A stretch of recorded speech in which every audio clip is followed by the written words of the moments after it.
Fille, pensez à ça. Là. Moi, j'ai besoin de mon plus beau profil. C'est Faites attention, ça recommence. On fait quoi, là? Ah, je suis déjà dit. Oui. En haut. Excusez. Je peux leur dire un petit mot. Ça va commencer dans 2 On secondes. est de retour avec... Es-tu en train de jacasser pendant la pause? T'es supposé écouter la chanson. Pourquoi cette chanson de Ima, Drôle de vie? Drôle de vie. En fait, j'aime son côté pétillant. Et le côté, en fait, joyeux qu'il y a dans cette chanson. En fait, on aime pas mal tout ce qui est pétillant de Ima. Oui, effectivement. Même nous, les dames. Mais parle-nous de la chanson. Drôle de vie. Ouais. Mais en fait, je pense qu'un petit peu comme ton émission, hein, on n'a pas de temps à perdre. C'est un peu la réflexion que j'ai eue quand j'ai quitté le mouvement que j'adorais, soit dit en passant. J'avais des collaborateurs extraordinaires, des équipes avec lesquelles je travaillais extraordinaires. Bon, tu as tout nommé tantôt.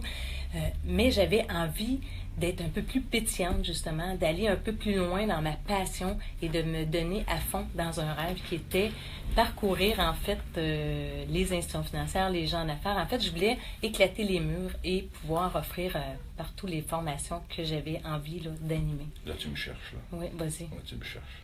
Ça fait 2-3 fois que tu mentionnes le mot passion. Mais là, on vient d'en parler. Je crois à la passion, j'adore la passion, elle a son utilité. Mais dis-moi, ce matin, la femme qui est assise devant moi, ou quand tu vas aller faire, tu t'en vas en Belgique bientôt, tu retournes à Paris, quand tu montes sur une scène, quand tu enseignes la communication verbale et non verbale, est-ce que tu es passionné ou tu es compétente?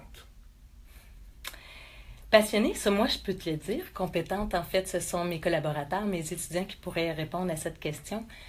Mais je peux te dire une chose, Jean, c'est que je donne tout ce que j'ai. Ça, c'est clair. On est obligé, je demande aux gens, de toute façon, au début de la formation, vous m'arrêtez pour la pause, vous m'arrêtez pour le dîner, parce que je pourrais être là pendant 6 heures à échanger. Quand je rentre dans mes souliers de formatrice, c'est de la passion à l'état pur. J'adore ce que je fais, Jean. La passion est une forte émotion incontrôlable. Moi, je pense que si j'avais, je sais pas c'est quoi ton cachet, là, si j'avais, mettons que ton cachet, c'est 25 000 pour une heure. Si j'avais 25 000 pour engager Linda Valade pour venir parler à mon monde pendant 1 heure de temps, je l'engagerais parce qu'elle est bonne. Je l'engagerais pas parce qu'elle est passionnée. La passion, je pense que tu l'as eu il y a plusieurs années. Puis c'est la même chose en amour, hein. Tu rencontres quelqu'un, tu es passionné pour cette personne-là, puis ça se transforme en amour, peut-être. Si ça se transforme en amour, ben, tu formes un couple. Si ça se transforme pas en amour, puis tu floches, puis tu en reprends un autre à un autre moment donné. La passion au travail ou dans le monde du travail, elle est là pour nous allumer sur un sujet, sur un projet, et elle se transforme, cette passion-là, comme celle de l'amour, elle se transforme en compétence. Fait que si tu viens me voir et tu me dis, Jean, j'ai une formation que je veux te donner dans mon entreprise, je te poserai pas des questions sur ta passion. Je vais dire, OK, quelle compétence as-tu pour venir parler pendant 1h30 de temps devant mon monde, puis que je te donne 25 000 En fait, c'est les résultats qui parlent par eux-mêmes. De dire à toi, de dire que je suis compétente, en fait, j'aurais plus envie de te dire que les gens deviennent compétents suite aux formations que j'offre. Est-ce que tu comprends? Oui. Dans le sens, je valide toujours. Première chose que je fais, en fait, pour moi, je t'ai dit tantôt, je suis une fille de chiffres, j'ai besoin de valider est-ce que je suis performante, est-ce que ça va bien, est-ce que j'atteins mes résultats. Oui. Donc, la première chose que je fais avec l'entreprise, c'est de leur demander quel est mon mandat. Et on va le chiffrer. Est-ce que c'est au niveau de la satisfaction de clientèle, par exemple? Plusieurs de mes clients vont valider leur clientèle, leur satisfaction à la clientèle. Eh bien, on prend le chiffre qu'on a au départ et on me dit, Linda, on va aller à tel niveau. Et là, mon objectif, c'est de l'atteindre. Alors là, c'est chiffré. Pour moi, c'est rassurant. Quand je travaille avec mes équipes, à la fin de chaque rencontre, je demande une évaluation sur 10. Donc, satisfaction de la formation que j'ai donnée. Et ensuite, je vais valider avec eux au niveau de leurs résultats. Est-ce que les ventes ont augmenté? Est-ce qu'on atteint plus facilement nos objectifs? Des fois, c'est en vente, des fois, c'est en qualité de service. Donc, on va aller le valider. Et c'est là qu'on peut voir que les gens se transforment. Et c'est facile à comprendre, Jean, pourquoi que les gens se transforment avec la communication non verbale. Tu veux qu'on aborde le sujet? Vas-y. D'accord. Je vais aller boire un café.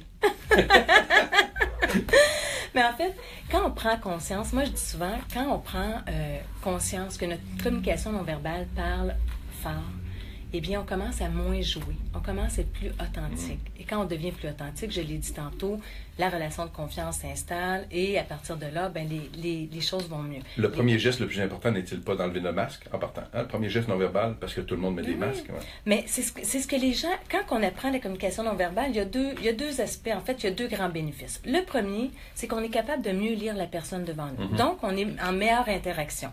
Le corps bascule en avant, en arrière, on comprend si la personne est en interaction, si elle est en action avec nous, si elle se retire, si elle commence à douter, si elle commence à vous rejeter. Donc, on est capable de lire plus facilement, donc d'interagir plus rapidement pour éviter que la relation se détériore. Okay? Donc, on lit l'autre personne plus rapidement. Et ça, cet aspect-là, c'est hyper technique. C'est facile à comprendre, c'est de la technique. Ça, c'est le premier volet. Donc, la personne est en meilleure interaction. Le deuxième volet, c'est qu'à travers tout cet apprentissage-là, les gens s'aperçoivent que finalement, ils ne sont pas tellement cachés en arrière de leur masque, en arrière de leur jeu.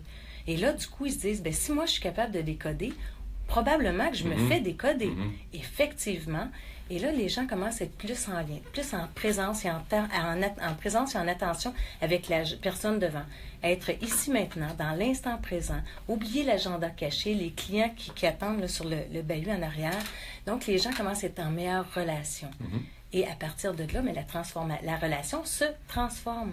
Tu comprends? Oui, tout à fait. Et, bon, ben, la relation est meilleure, les chiffres sont meilleurs, on atteint plus facilement nos objectifs, il y a moins de clients qui sont sollicités par d'autres personnes qui offrent les mêmes services que nous parce qu'il y a une relation humaine. C'est pour ça que je te disais d'entrée de jeu tantôt, je fais du H2H. En fait, je bonifie les relations humaines.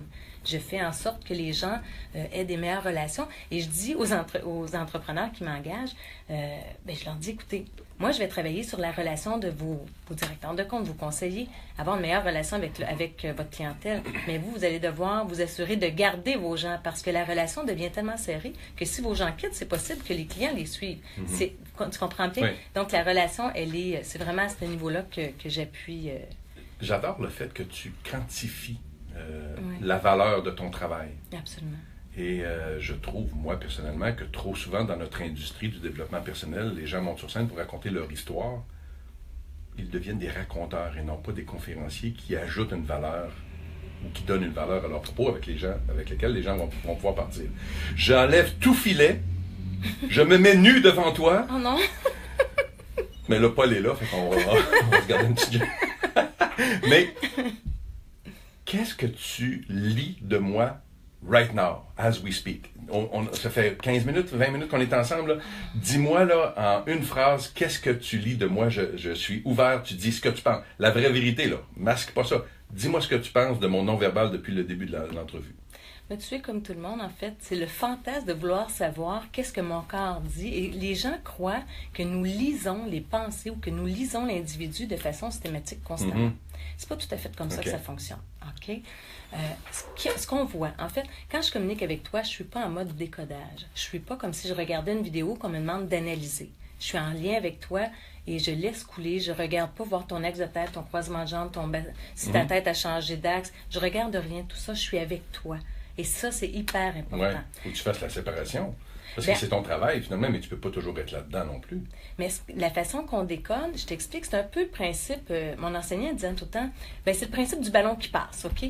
Donc, quand je communique avec toi, si je vois quelque chose qui est incohérent dans ta gestuelle par rapport à ton propos, c'est là que, il y a une lumière qui s'allume et là, je dis, qu'est-ce qui se passe avec Jean? Il vient de décrocher. Et là, je vais aller valider, voir sur ton corps s'il y a d'autres items qui valident cette première information. S'il y a juste une information, qu'il n'y a rien d'autre, on continue. La conversation va continuer.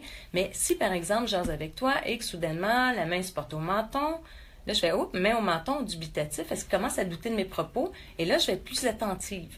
Et là, soudainement, tu me regardes plus de l'œil droit. Ton corps commence à basculer vers l'arrière en fuite. La jambe croise à l'opposé de moi. Tu vois, là, les tu items... dois te coucher brûlé le soir, toi? Non, pas du tout. Non, mais justement, parce que tu fais pas ça à longueur de journée, d'analyser comme ça. Mais quand on analyse une bande vidéo, c'est autre chose. Oui, tout à fait. Ouais. Mais dans la communication, et c'est ça qu'il faut retenir, parce que autrement, quand les gens commencent un séminaire avec moi, ils me disent « Non, Melinda, comment je vais faire pour être en communication? Maintenant, je vais toujours observer. » Pas du tout.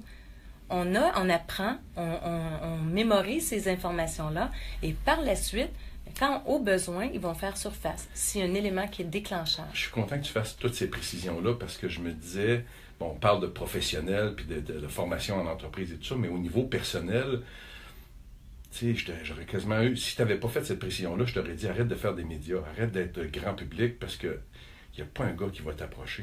Ça doit-tu être compliqué, ça doit-tu être stressant d'approcher ce fille-là? C'est super cute, super gentil, tu l'approches, mais à partir du moment où tu sais ce qu'elle fait dans la vie, tu te dis, je suis fait avoir analysé tout, la façon dont je ronfle, la façon dont je beurre mes toasts, puis de la façon dont je m'habille. Ça doit être stressant être ton chum. Tantôt, on parlait du grand fantasme, on parle de la grande peur, en fait. Ah, OK. Faut trouver le lien entre le fantasme et la peur. Oui, exactement. Merveilleux. Mais il n'y a pas de crainte à y avoir, en fait, parce que dès que la communication, elle est authentique, le corps, lui, communique de façon authentique. C'est juste au moment où on veut cacher, puis c'est correct, hein? Soit dit en passant, on n'est pas obligé de s'ouvrir à tout le monde et on a le droit à notre jardin secret. Donc, le camp se ferme parfois. Mais c'est tout à fait OK, puis il faut le respecter aussi. Il peut s'ouvrir aussi. Il peut s'ouvrir aussi. Et quand on l'ouvre, il faut, justement, dans les communications, pas dans les communications, mais dans les relations personnelles, il faut aimer la personne, il faut voir la personne telle qu'elle est. Parce que si moi, je deviens ton chum ou je suis intéressé par toi, puis je commence à me dire, tabarnak, il faut que je fasse attention parce que tu as toujours scruté, je deviens plus moi, puis c'est pas lui, tu tomberas pas en amour avec la bonne personne. Mais en fait, tu Avec deviens la vraie plus toi, personne, et là, le lien va se briser entre les deux. OK. On passe à une pause publicitaire, puis on va essayer de recréer le lien. J'ai l'impression qu'on est en train de l'échapper. On passe à une pause publicitaire et on revient immédiatement après avec notre invité, Linda Valade, et son invité, Paul Pironnet. All right. On fait un petit tour d'horizon avec mon ami. C'est vrai, Est-ce qu'on te voit? Ouais. Oui, Sébastien, Polo.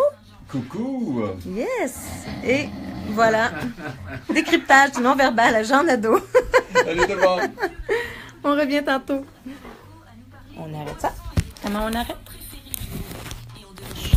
C'est ici en bas.